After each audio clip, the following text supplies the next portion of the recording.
Welcome to Krishna software. First part में मैंने आपको इंट्रोडक्शन दी थी सॉफ्टवेयर के बारे में कि आप इसमें क्या क्या कर सकते हैं, किस किस तरीके से करना है। ये मैं अब आपको नए पार्ट में सिखाने जा रहा हूँ। वैसे इसके थोड़े से पार्ट ज़्यादा आएंगे क्योंकि थोड़ा बड़ा है, करीबन 7-8 पार्ट, या हो सकता है 10 भी बन जाएँ। वो पार्ट वाइज में, क्योंकि मैं बहुत एक ही वीडियो में सारा नहीं डालना चाहता, क्योंकि अगर एक ही वीडियो में मैं बहुत सारा कर दूंगा तो उसमें होच पोच हो जाएगा, आपको समझने में परेशानी आएगी। मैं चाहता हूँ स्टेप, जिससे आपको अगर मान लो किसी कैश लोन का समझ रहे हो तो कैश लोन वाले ही पार्ट को ऑन करो, आपको बीच में किसी पार्ट को ना समझना पड़े, इसीलिए। ठीक है ना। मैं अब आपको दोबारा से सिलेक्ट कंपनी पे जा रहा हूँ। सिलेक्ट कंपनी, यहाँ हमने कल जो डेमो कंपनी बनाई थी वो ये सिलेक्ट हो जाएगी।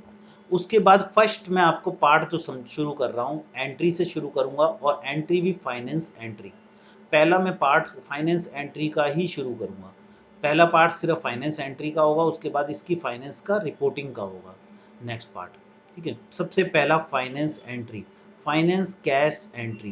केस एंट्री यानी फाइनेंस की, जब फर्स्ट आपका जब किसी को लोन दे रहे हो तो उसकी एंट्री करेंगे। यहाँ सबसे पहले जिस डेट को केस शुरू हो रहा है वो डेट, केस डेट। यहाँ सबसे पहले केस डेट, जैसे मैंने अब एक एग्जांपल के लिए 1/4/2020 रख के डाली है, जिससे मैं पिछली डेट इसलिए डाल रहा हूँ थोड़ी सी, जिससे आपको आगे की एंट्रियाँ दिख सकें। वरना न्यू, अगर मैं आज की डेट डालूंगा तो न्यू एंट्रियाँ नहीं दिखेंगी। ठीक है। यहाँ हमारा व्हीकल नंबर या कोई केस नंबर, अगर आप गाड़ी कर रहे हैं फाइनेंस तो यहाँ व्हीकल नंबर डाल सकते हैं। बट अगर आप कुछ और फाइनेंस कर रहे हैं, मैंने जैसे बताया था पहले भी, आप इसमें मल्टीपल आइटम फाइनेंस कर सकते हैं, जैसे फ्रिज, टीवी, और भी बहुत सारी आइटम, कुछ भी, मोबाइल, कुछ भी फाइनेंस कर सकते हैं। बट यहाँ व्हीकल फाइनेंस का मैं आपको बताने जा रहा हूँ। अगर आप व्हीकल फाइनेंस कर रहे हैं तो यहाँ पे आपका गाड़ी का नंबर आएगा DL, जैसे मैं एक एग्जांपल डाल रहा हूँ, DL2E3433। ठीक है। उसके बाद हम एंटर करेंगे इंजन नंबर। चेसी नंबर अगर आपके पास है तो आप डाल सकते हैं, ये आपके कोई कंपलसरी नहीं है। उसके बाद गाड़ी का मॉडल, गाड़ी पुरानी कितनी है, 2017, 2018, 2020, 2019। मैं यहाँ पे 2019 डाल रहा हूँ। कंपनी क्या है, बजाज। मेक यानी किसका है। उसके बाद टाइप ऑफ आइटम, ये जो मैंने अभी पहले आपको लास्ट टाइम बताया था कि ये मोबाइल भी कर सकते हो, तो इसमें किस किस चीज को आप फाइनेंस कर रहे हो। व्हीकल है तो व्हीकल, और अगर मोबाइल है मोबाइल, यहाँ आप सिलेक्ट कर सकते हो। ठीक है। यहाँ आपका न्यू कर रहे हो या रीफाइनेंस है, ये आपकी केस की वो है कि आप न्यू केस है या ये दोबारा फाइनेंस हो रहा है, रीफाइनेंस किया जा रहा है। यहाँ ये चीज है, न्यू और री का मतलब ये है। उसके बाद आ जाता है नीचे प्रायोरिटी, मतलब इस केस की प्रायोरिटी क्या देना चाहते हो, हाई रखना चाहते हो, इसके ऊपर जो नज़र रहे आपकी वो हाई रहे, नॉर्मल रहे, मीडियम रहे। मैंने मीडियम आपका डिफ़ॉल्ट सिलेक्ट होगा, यहाँ आप सिलेक्ट कर सकते हो हाई, मीडियम, लो। ठीक है। ये हाई का मतलब है इस केस पे मान लो आपको ये लगता है ये आदमी किस्तें बहुत डिले करता है, तो हाई प्रायोरिटी में डाल के इसको नज़र ध्यान रख सकते हो कि ये ज़्यादा लो, मतलब किस्ते टाइम पे दे रहा है या नहीं दे रहा, ये फैसिलिटीज़ है। ठीक है। उसके बाद हम एंटर करेंगे, हमारा आ जाएगी व्हीकल की कॉस्ट। मान के चलो हमने कॉस्ट रखी 2,20,000 रुपये, व्हीकल की कॉस्ट है 2,20,000, फाइनेंस कर रहे हैं हम 2 लाख रुपए, यहाँ आ जाएगा हमारा फाइनेंस अमाउंट। उसके बाद आ जाता है हमारा फाइनेंस मंथ, कितने महीने के लिए फाइनेंस कर रहे हैं। बट मैंने इसमें एक फैसिलिटीज डाली है, वहां हमारा कर्सर नहीं गया, हमारा कर्सर सीधा मंथ के न्यूमेरिकल पे आ गया। एक हमारा ये M आपको दिखाई दे रहा है, ये M और D, इसका क्या मतलब है, ये सर ये इसलिए डाला गया है, इसमें आपको M और D यानी मंथ, डे, डे वाइज या मंथ वाइज, यानी आप किस्तें हर रोज लोगे या ईयर वाइज लो, मंथली मंथ वाइज लोगे। अगर आप मंथ वाइज लेते हो तो M सिलेक्ट कर लो, और डे वाइज लोगे तो फिर वो डे में कैलकुलेट करेगा। ठीक है। इसी तरीके से हमारा M और D चलता है। जैसे मैंने इसको यहाँ 24 महीने करा, 24 महीने के लिए फाइनेंस किया है तो 24 महीने। उसके बाद नीचे आ जाएगा यहाँ पे इंटरेस्ट रेट। इंटरेस्ट रेट क्या है, साल का इंटरेस्ट रेट डलेगा, जैसे 15% है वो यहाँ डाल दिया। अब इसमें एक ऑप्शन और है यहाँ पे, यहाँ आपको दिखा रहा है इंटरेस्ट रेट में एफ और आर। एफ और आर का मतलब क्या है? यहाँ एफ का मतलब है फ्लैट और आर का मतलब है रिड्यूसिंग। यानी आप फाइनेंस किस बेस पे कर रहे हो, रिड्यूसिंग के या फ्लैट के? वो भी आपको हर गाड़ी के अंदर आप डिफाइन कर सकते हो कि रिड्यूसिंग में फाइनेंस कर रहे हो या फ्लैट में। ठीक है, मैं यहाँ फ्लैट में ही दिखा रहा हूँ। फ्लैट में फाइनेंस कर रहे हैं हम, फ्लैट में 15% हमने इंटरेस्ट रखा है। अब उसके बाद एंटर करेंगे, यहाँ पे देखिए अपने आप कैलकुलेट होके हमारे पास पूरी डिटेल आ जाएगी। उसका 2 साल का इंटरेस्ट बना 60,000 रुपये, उसका टोटल हो गया 2,60,000 रुपये, प्लस किस्त बनी 10,833 रुपये पॉइंट 33 पैसे। अब बात आती है यहाँ राउंड फिगर ना होने की, क्योंकि किस्त हो गई आपकी 10,833 रुपये 33 पैसे। उसके लिए अगर आप इसे राउंड फिगर करना चाहते हैं तो एक ऑप्शन है, हम यहीं पे फर्स्ट ईएमआई जहां लिखा है वहीं पे हम लिख देंगे 10,834 रुपये। तो ये राउंड फिगर, सॉरी 10,834 रुपये, तो ये राउंड फिगर हो जाएगी। ये देखिए, तब ये ऊपर आ गया, इंटरेस्ट रेट हमारा चेंज हो गया, प्लस ऊपर आ गया 60,016 रुपये आपका इंटरेस्ट हो गया, 2,60,016 रुपये आपको इंटरेस्ट मिलेगा। वो दो प्रिंसिपल हो गया 2 लाख और 60,016 रुपये आपका इंटरेस्ट मिलेगा। बट आप ये चाहते हैं इस तरीके से राउंड फिगर ना करके, आप ये चाहते हैं 60,000 ही रहे, तो उसके लिए हम वापस यहाँ आ रहे हैं 15%, यहाँ पे हम एंटर करेंगे तो ये वापस वही किस्त आ गई जो हमारी पहले थी। अब हम इसमें क्या करेंगे, हमने पहले चेंज किया था फर्स्ट ईएमआई, अब हम चेंज करेंगे अदर ईएमआई में। फर्स्ट ईएमआई में से हटके हम सीधा अदर ईएमआई में आ जाएंगे। इसको छोड़ दिया हमने फर्स्ट ईएमआई को। यहाँ आके हमने करना क्या है, यहाँ पे हमने जो अदर ईएमआई, क्लाइंट कहता है जी यार मेरे लिए 10,833 तो बहुत ज्यादा है, आप कुछ फर्स्ट ईएमआई में पहला ज्यादा ले लो और बाद में कम कर लो। तो वो कहता है जी मेरे को राउंड फिगर कर दो, लास्ट ईएमआई मेरी 10,000 के लिए, हर महीने 10,000 की ईएमआई रखो।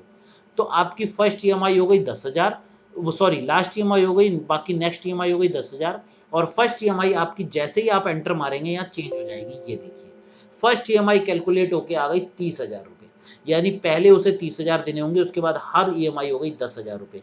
इंटरेस्ट और टोटल अमाउंट वही रहा 60,000 और 2,60,000, ये आपके सामने दिखाई दे रहा होगा, 60,000 और 2,60,000 रुपये। ठीक है ना, इंटरेस्ट और हमारा वो कहीं चेंज नहीं होगा, सिर्फ हमारी फर्स्ट किस्त चेंज हो गई। ठीक है, हम ये भी कर सकते हैं, हमारे पास ये ऑप्शंस हैं। ठीक है, मैंने यहाँ ऑप्शंस प्रोवाइड किए हुए हैं, वो आपके ऊपर है, आप इस तरीके से ऑप्शन दे रहे हो क्लाइंट को या क्या ऑप्शन चाहता है। ठीक है, अभी मैं आपको सीधे सीधे राउंड फिगर करके 16 में समझा रहा हूँ। ये 11,000 16% करने से उसका राउंड फिगर अपने आप ही आ गया, इसलिए मैंने 16 किया है। ये राउंड फिगर आपको समझा रहा हूँ कि 11,000 रुपये की किस्त बैठी उसकी। ठीक है, और इंटरेस्ट बैठा 64,000 रुपये, यानी 2,64,000 को पूरा देने हैं। अब आ जाएगी आप फर्स्ट ईएमआई डेट क्या रखना चाहते हो। क्लाइंट जैसे ऑटो वो हमेशा कैश डेट उठाएगा, वो उठा ली है और फाइनल डेट उसने आपको दे दी है यहाँ पे कि उसकी अगर यही डेट रखते हो तो फाइनल डेट 2022 है। बट अगर वो कहता है नहीं जी मेरी डेट आप 30 तारीख रख लो, या आप अपने हिसाब से रखते हो, तो यहाँ पे आपने मान लो मैंने रखी 15 अप्रैल, 15 अप्रैल पहली केस डेट होगी, यानी 15 दिन बाद हमारी केस डेट शुरू कर रहे हैं हम। तो 15 अप्रैल अगर हम रख रहे हैं पहली डेट, तो यहाँ पे अपने आप लास्ट डेट चेंज हो जाएगी। ये देखिए 15 मार्च 2022, ठीक है, वो चेंज हो गई। अब ये सिर्फ एक मोड ऑफ ईएमआई का मतलब है, वो आपको कहता है कि भाई मैं बैंक के थ्रू कैश दूंगा या चेक कैश दूंगा, तो वो आप एक वर्बली वो है कि अगर क्लाइंट क्या कहता है, बाकी आपको कंपलसरी नहीं है, लेकिन ये सिर्फ आपकी वर्बली उसमें रखने के लिए कि वो कैसे दे रहा है। ठीक है, वो आ जाएगा यहाँ पे। उसके बाद आ जाता है ये ओडीएम। डीएम का मतलब है डे और मंथ। आप जो ओडी क्या है सर, ओडी वो है जो आप इंटरेस्ट कैलकुलेट करेंगे, जो किस्त वो लेट देके जाएगा उन दिनों पे या महीने पे, ये डीएम का मतलब है। अगर आप यहाँ डी डालते हैं तो ये किस्त इंटरेस्ट कैलकुलेट होगा डे पे, अगर आप यहाँ एम सिलेक्ट कर लेंगे तो वो इंटरेस्ट कैलकुलेट होगा मंथ पे, मंथ के हिसाब से। ठीक है, इसी हिसाब से आपको यहाँ पे डी और एम सिलेक्ट करना है। यहाँ पे आपका क्या है कि अगर मान लो 11 आपने डेट रखी है हमने 15/4/2020 और वो किस्त देके गया 20/4/2020 को, तो ये लेट हो गई 5 दिन। अब वो 5 दिन का ओडी इंटरेस्ट लगेगा, वो ये है। ठीक है, मैं इसलिए आपको एक्सप्लेन कर दे दिया है मैंने आपको कंप्लीट। अब उसके बाद हम आ जाते हैं वो कितने परसेंट लगेगा। वो यहाँ मैंने नॉर्मली सेव जो करा रहा हूँ वो 3% करा रहा हूँ, वहाँ आप चेंज कर सकते हो 5% मैनुअली आप अपने हिसाब से डाल सकते हैं। ये उसके बाद ये फिल हो गया। उसके बाद यहाँ हम एंटर करेंगे, उसी टाइम हमारा कर्सर अपने आप ऑटो ओनर डिटेल पे आ जाएगा। ओनर और गारंटर डिटेल यहाँ आपको डालनी है। ओनर डिटेल आ जाएगी, ये मैंने, अगर आपकी कोई पहले से है तो ये दिखा रहा है सर्च करने के लिए, अगर आप नहीं है तो यहाँ आप डाल सकते हैं। जैसे मैं अभी एक डेमो नाम डाल देता हूँ, डेमो रमेश।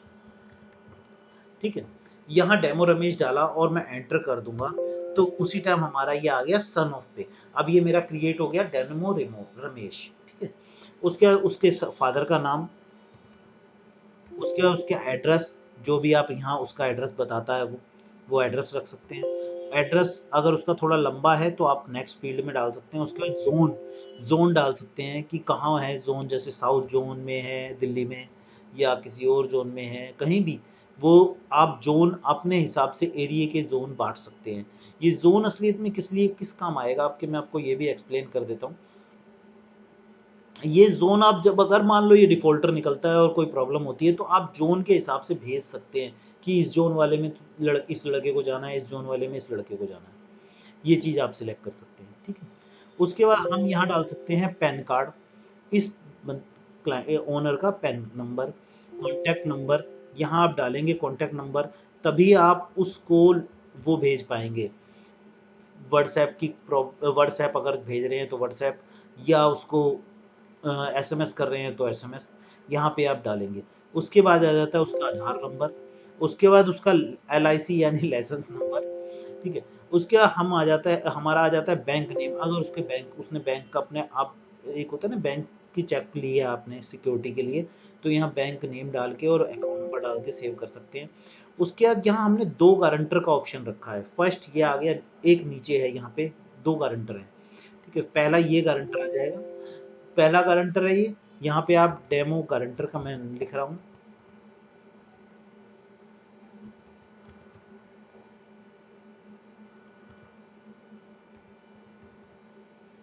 फर्स्ट।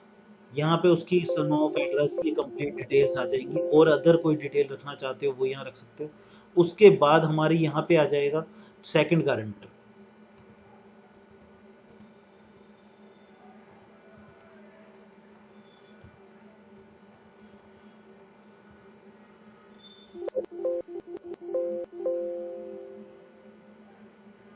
यहाँ पे सेकंड गारंटर की सारी डिटेल फिल हो जाएंगी जो आप करना चाहते हो। उसके बाद हम नेक्स्ट एंटर करेंगे तो हमारा आ जाएगा परमिट डिटेल्स, हम सीधा परमिट डिटेल पे आ जाएंगे। ठीक है, परमिट डिटेल पे आ गए, यहाँ पे आप परमिट डिटेल डाल सकते हो। उसके बाद परमिट डिटेल का सन ऑफ वगैरह, zone, contact number details, anything कोई भी, या फिर उसका ओल्ड व्हीकल नंबर और आधार कार्ड नंबर। उसके बाद आ जाता है आपका LP number, manual ledger page number. आप जो अगर मैनुअल लेजर में हिसाब रखते हैं तो उसका पेज नंबर, ठीक है, वो आप यहाँ रख सकते हो। उसके बाद आप कोड नंबर, ये आपका कोड के लिए है, कुछ भी नाम आप रखना चाहे रखें, इसमें कोई कंपलसरी नहीं है, ये भी आपके ऊपर है, जैसा आपकी इच्छा है ये रख सकते हो। उसके बाद आ जाता है रिमार्क, एनी रिमार्क, कोई भी आपकी क्वारी है या कुछ भी उससे रिलेटिव, इस गाड़ी से रिलेटिव, वो आप इसमें सेव करके रख सकते हैं। उसके बाद आता है डीलर नेम, डीलर कौन है बीच में, कोई डीलर है अगर बीच में तो, और डायरेक्ट पार्टी है तो यहाँ आप डायरेक्ट पार्टी डाल सकते हैं, ये आपका डीलर डिटेल्स के काम आएगा। ठीक है, उसके बाद इसमें अगर उसका कोई डीलर अलग से है तो उसका कॉन्टैक्ट नंबर रखना चाहें तो रख सकते हैं। उसके एचपी किसकी है, एचपीटर कौन है, एचपी किसकी है इसमें। ठीक है, ये मैंने एक ऑप्शन दिया है कि आप एचपी रख सकते हैं। उसके बाद कॉन्टैक्ट नंबर एचपी का, कि किसकी कॉन्टैक्ट नंबर है। उसके बाद इंश्योरेंस की, इंश्योरेंस कंपनी क्या है।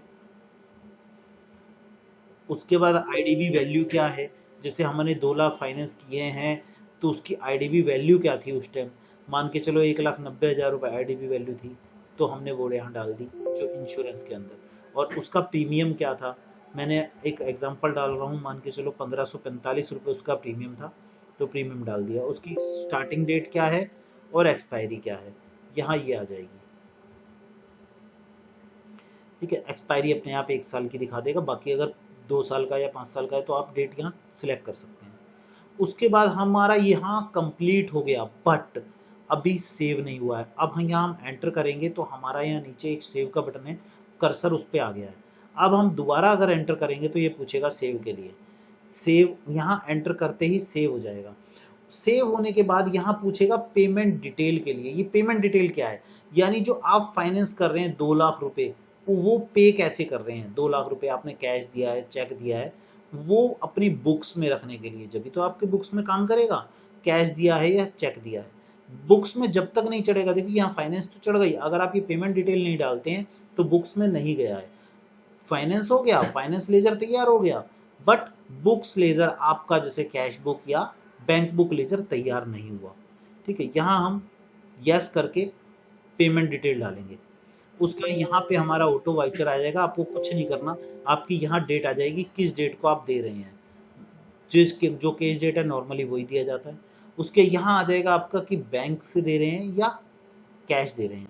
यहाँ पे कैश दे रहे हैं तो कैश आ जाएगा, ये वही अमाउंट यूं का यूं जो अमाउंट है। और अगर आपने अभी कम दिया है, मान लो आप ये कहते हो फीदर अमाउंट है, हम अभी 1 लाख दे रहे हैं, तो यहाँ आप अभी 1 लाख डाल दीजिए, और बाद में हमारा 1 लाख हम अगले दिन देंगे या 10 दिन बाद देंगे, भाई पहले तेरे को 1 लाख ही देंगे। आपने कुछ ऐसा तय किया है, वो आपके ऊपर है। अगर आप बाद में देना देते हैं तो आपकी वो एंट्री यहाँ इस वाली पेमेंट में हो जाएगी, दूसरी एंट्री वो इसकी बुक्स में चली जाएगी।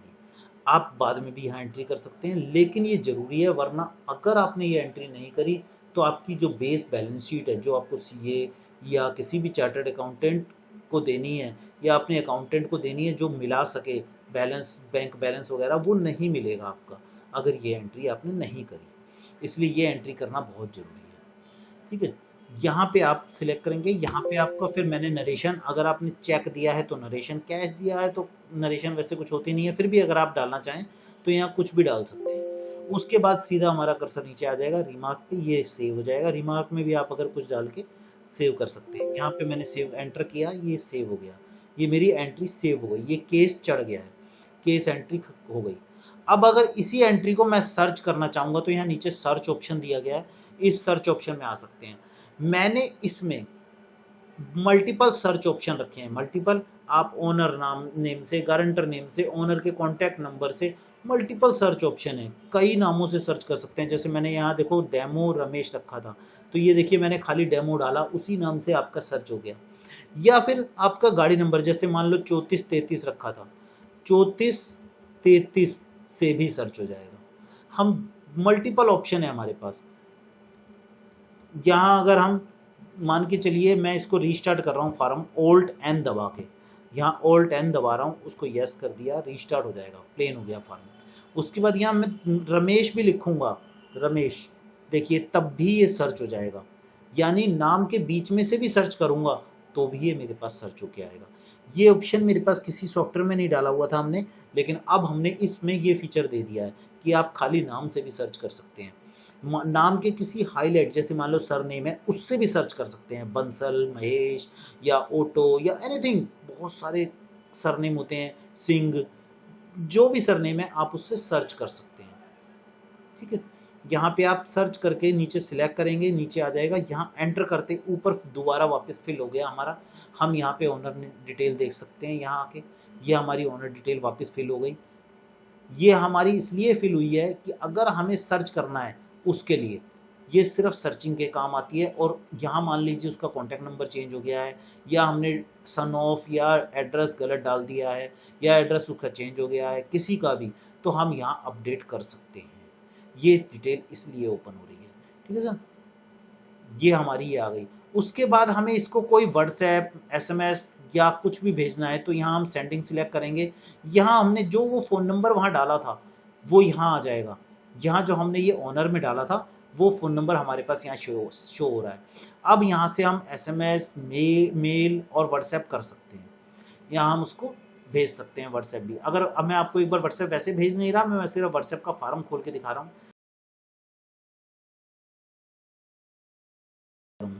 ठीक है। यहाँ हमारा व्हाट्सएप का अगर हमने मैटर सेव कर रखा होगा पीछे, बैक एंड पे हमने भी मैटर सेव कुछ नहीं किया हुआ, इसलिए मैटर कोई नहीं आया, यहाँ हमारा मैटर आ जाएगा।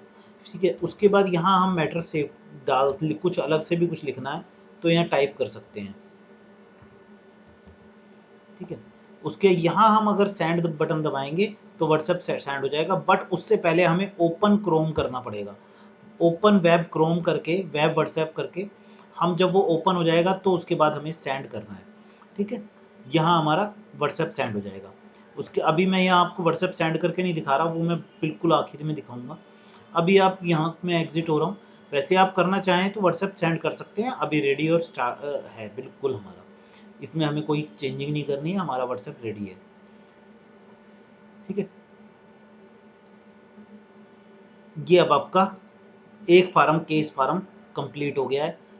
मैं नेक्स्ट वीडियो में आपको ईएमआई रिसीव करना सिखाऊंगा। इसकी फर्स्ट ईएमआई हमने 15/4/2020 रखी है, उसी हिसाब से मैं इसको आपको दिखाऊंगा नेक्स्ट वीडियो।